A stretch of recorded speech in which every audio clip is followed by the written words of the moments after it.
Glad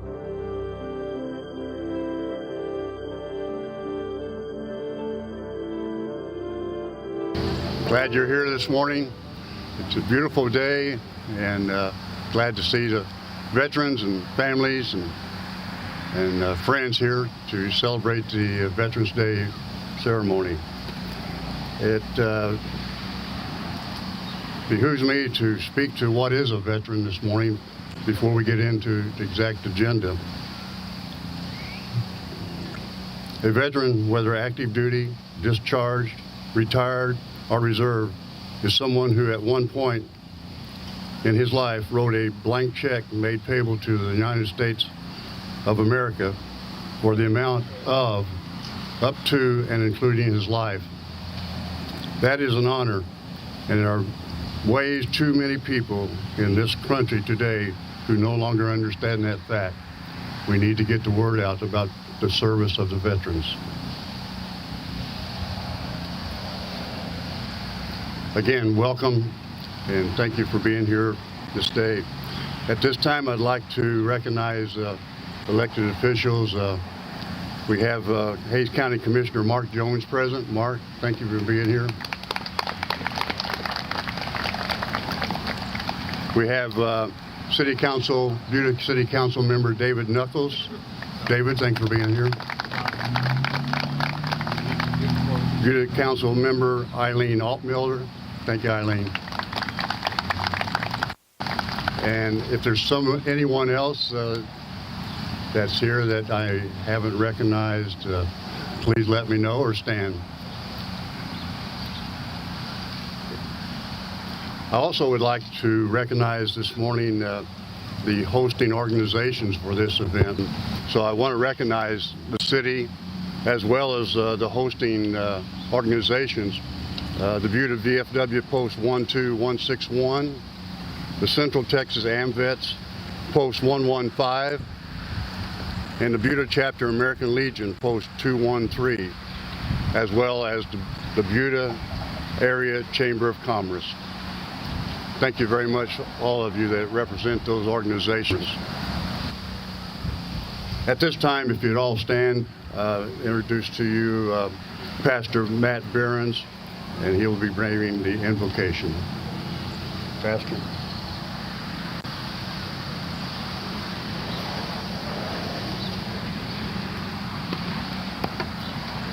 Thank you. We give honor by giving our time, by giving our attention. Today we give respect and we give honor to those men and women among us who are really no different from us, except that they made a choice to stand for us. We are one country, indivisible, with liberty and justice for all, yet even as we are one, we recognize there are some who have made the choice to represent us, to protect us, and to give themselves for us. They have given respect and honor to us as a country, so today we give respect and honor to them. I invite you to stand with me briefly in silence in recognition of those who have given their lives in this honorable service.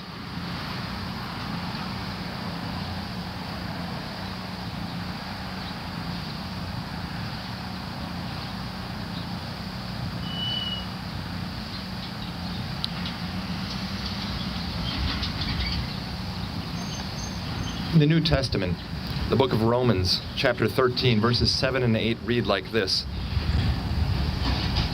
Pay to all what is owed to them. Taxes to whom taxes are owed, revenue to whom revenue is owed, respect to whom respect is owed, honor to whom honor is owed. Owe no one anything except to love each other, for the one who loves another has fulfilled the law. In the book of 1 Timothy, chapter 2, it reads as such. First of all, then, I urge that supplications, prayers, intercessions, and thanksgivings be made for all people, for kings and all who are in high positions, that we may lead a peaceful and quiet life, godly and dignified in every way. This is good, and it is pleasing in the sight of God, our Savior, who desires all people to be saved and to come to a knowledge of the truth. In that spirit, as an invocation this morning, I would like to pray using the words of the hymn, God Bless Our Native Land. God bless our native land, firm, may it ever stand through storm and night. When the wild tempests rave, ruler of wind and wave, do thou our country save by thy great might. So shall our prayers arise to God above the skies, on whom we wait, thou who art ever nigh, guarding with watchful eye. To thee aloud we cry, God save the state. Amen. Thank you, Pastor.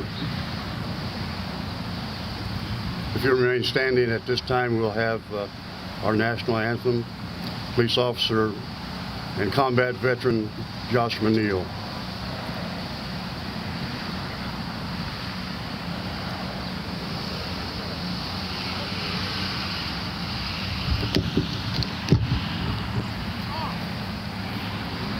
Oh, say, can you see by the dawn's early light what so proudly we hailed at the twilight's last gleaming, whose broad stripes and bright stars through the perilous fight for the ramparts we watched were so gallantly streamed, and the rockets' red glare, the bombs bursting in air,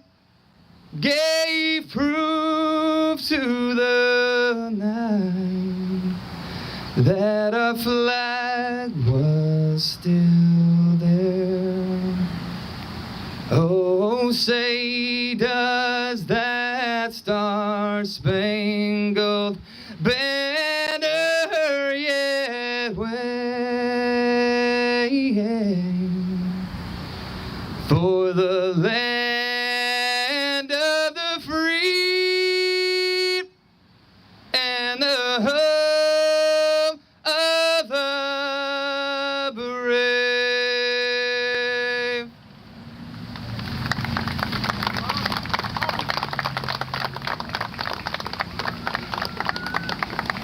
Thank you, officer. I want to mention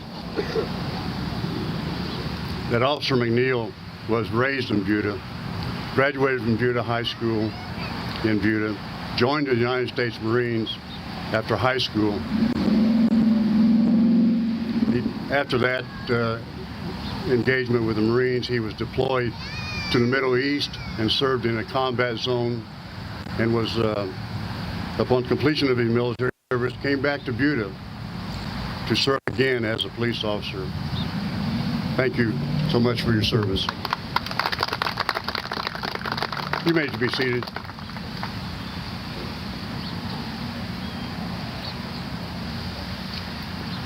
At this time, we'll introduce the presentation of posting of service flags by the Central Texas AMVETS Post 115. As the service flags are posted, I ask the veterans for that particular branch of service to stand. Once they are posted, you may take your seat. The first service organization will be the American flag of the United States Army.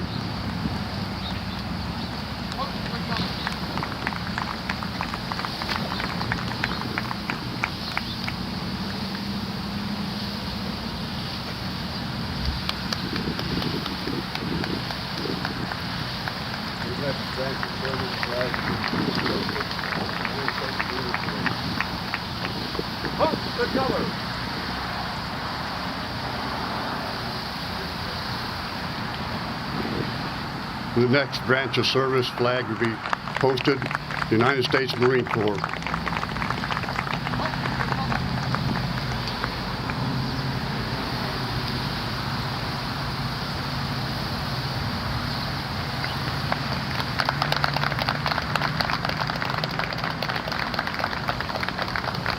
next flag to be posted, United States Navy.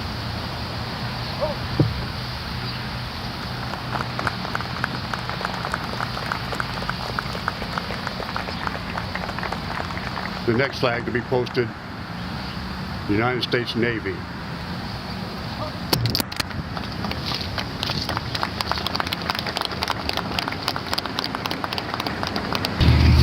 The next flag to be posted, United States Air Force flag.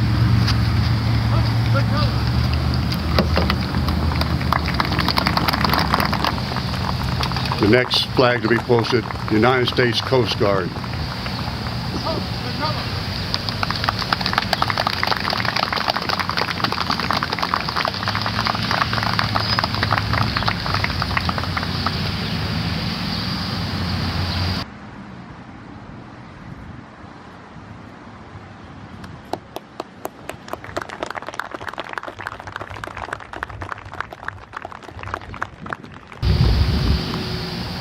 At this time, I'd like to introduce our keynote speaker.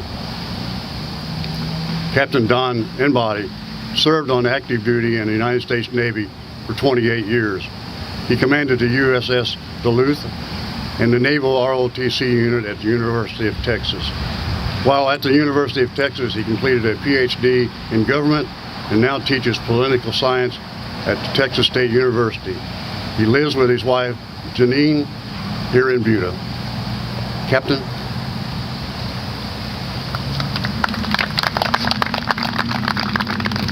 Good morning. Good morning. Ladies and gentlemen, fellow Americans, fellow sailors, and American veterans. It's my honor to mark this day of remembrance and hope with you, to join you in commemorating Veterans Day. Today, as I speak, there are sailors, Marines, soldiers, Seabees, Coast Guardsmen, and airmen in trouble spots and waters around the world. They're working and fighting around the clock, often with no time off. There are shipmates and buddies back here in America, torn and wounded in hospitals and homes. Some of them right down the road in San Antonio at Brooke Army Medical Center. As has always been danger and risk, and as that is ever present in today's military, not only in Iraq and Afghanistan, but in many places all over the world in every element. At the same time, back here at home, families and friends, waiting for them, thinking about them, worrying about them, we need to take a few moments to think about what we owe those people. At the end of the first full year of America's War of Independence, Christmas 1776, American veterans in the field under General Washington were suffering. The cause, as they called it, the cause of American liberty was completely dependent upon them. And they were at the end of their tether. The enemy had beaten them in battle after battle, driving them back from New York, New Jersey, and into Pennsylvania. An American officer, Major James Wilkinson, wrote, "The route was easily tracked in the snow with blood from the feet of the men. Soldiers stayed up all night, stomping their arms and feet into the freezing air. Many who did not, who tried to rest on the hard ground, froze to death in their sleep." A few days later, 2,400 of those men, sick, starving, freezing patriots, stood on the banks of the half-frozen Delaware River in the middle of a winter night, Christmas Eve, 1776. The river was clogged with chunks of ice, cakes and floes. American sailors from New England, manning shallow freight boats, took the Patriots across the river for an attack on the enemy in Trenton, New Jersey. They won a decisive victory. But the war was not over, and they were very tired, and they suffered from malnutrition, hypothermia, illness, and exhaustion. For most of them, volunteers from all over the country, they were fighting to create a new country of their own, the United States. Now, however, their enlistments were ending. They could, if they wish, go home to warmth, relative comfort and safety, food, and their loving families. But the enemy was still strong and aimed to thoroughly beat the Americans and make them submit. The light of the revolution was dying. One regiment, called one of the best in the Army, was Hazlitt's 1st Delaware Continental Regiment. In 6 months of service, it had gone from a strength of 750 to 92. And yet, if all the volunteers left for home, the war would be lost. General Washington rode among them and asked for yet another full measure of devotion. He said to one New England regiment, "My brave fellows, you have done all I asked you to do, and more than reasonably to be expected. But your country is at stake. You have worn yourselves out with fatigues and hardships, but we know not how to spare you. If you will consent to stay, you will render great service to the cause of liberty and to your country." Those veterans considered the general's request. He too was a volunteer. They talked among themselves. Seasoned veterans, they knew what was ahead of them. 200 stepped forward. Weeks later, just half of them remained alive. The war went on. The peace treaty was not signed, and American independence achieved until 1783, 6 long years afterward. Peace and independence, the future of America, these great blessings were the gifts of American veterans to their own people and to posterity, to each of us. The citizens, soldiers, sailors, and Marines of the forces of the Continental Congress and George Washington had to fight their way to freedom against all the odds, against the most powerful nation in the world at that time. Honor, courage, and commitment brought them to that day more than 2 centuries ago, when the last major enemy force was expelled from the new country they created.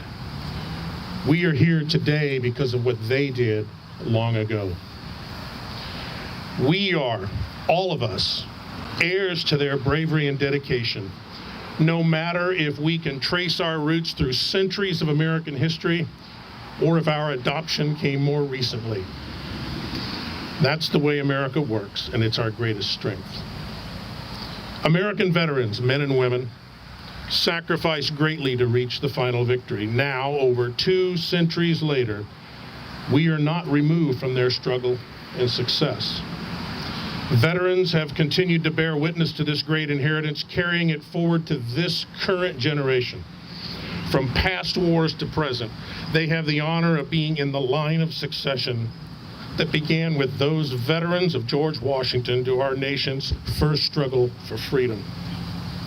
From the Revolution through the Civil War, World War I, World War II, Korea, Vietnam, Desert Storm, Afghanistan, Iraq, Syria, and Niger, American veterans have kept faith with their forebears and with their fellow citizens. They, you, we, keep bright and alive all that makes America the great and strong country that it is and will continue to be, if we keep faithful to the traditions set forth by our veterans. Will be. Will be. Those are 2 important words. America is the land of the future, of hope, progress, and courage. Over the years, veterans and citizens have made our nation strong and good, prosperous and beautiful beyond even the dreams of light and glory of our founders. We, as citizens of this great country, must ensure that we understand the world around us. Those who enter our armed forces and serve our armed services deserve to have that understanding. Those who would send them into harm's way must have that understanding. It is up to us to ensure that they have the education that provides the basis for that understanding and to enable us to move ahead and be what we can be, what we will be for generations to come. A vision of what could be, what might be, has always been at the heart of the American soul. Veterans of 2 centuries ago saw that vision, and by the end of that 8-year-long war, and later with the writing of the Constitution and the Bill of Rights, our country achieved something never before seen in the history of the world since the ancient Greeks: a democracy, a republic. Not for nothing did the founders take as our motto on the Great Seal of the United States, Novus Ordo Seclorum, the Latin phrase meaning a new order for the ages. Today, we celebrate American veterans whose service made possible the creation and then the security of America. From our independence through all the wars since, and small wars and lethal campaigns across the world, veterans have served and preserved America. We can take strength and inspiration from those who struggled for us, their posterity. Their determination is an example to all Americans as we go forward in a dangerous and unknown future. The young veterans of the year 2017, your fellow citizens, are continuing the missions of defending America.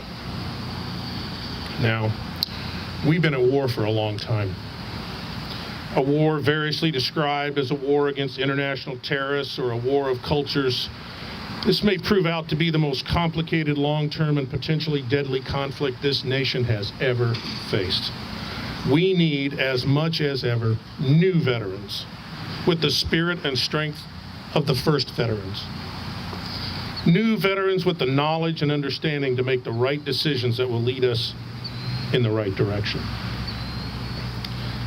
I served in the Navy for nearly 3 decades. My mission, and that of all my brothers and sisters in arms, was to defend the Constitution of the United States against all enemies. All of us who wore the uniform swore to do that. And as far as I can tell, we have never been relieved of that obligation. From the first moment of our founding, that's been why we have had military forces. The mission continues today, and it's critical that we American citizens know how best to use that force in the best interests of this country and the world at large. It's the job of all Americans, whether in military service or not, to know when we should and should not send our nation's treasure into battle. That job begins in places like this with people like us. We're all honored and blessed by the service and sacrifice of the men and women in our armed forces. From 1775 to 2017, veterans have carried the nation forward. They do so today in a gallant tradition nearly 2.5 centuries old. By remaining true to the dreams of our founders, faithful to the Constitution, and with their traditional courage, American veterans and the country they serve will not merely endure, but with the blessings of Providence will be a beacon of light among all nations. Let us all endeavor to honor their inheritance as America's citizens, to use the freedoms our veterans have willingly given up in order that we may be free, so that we can go boldly into a bright new future as an example among nations of freedom's great virtue. Thank you for being here this morning.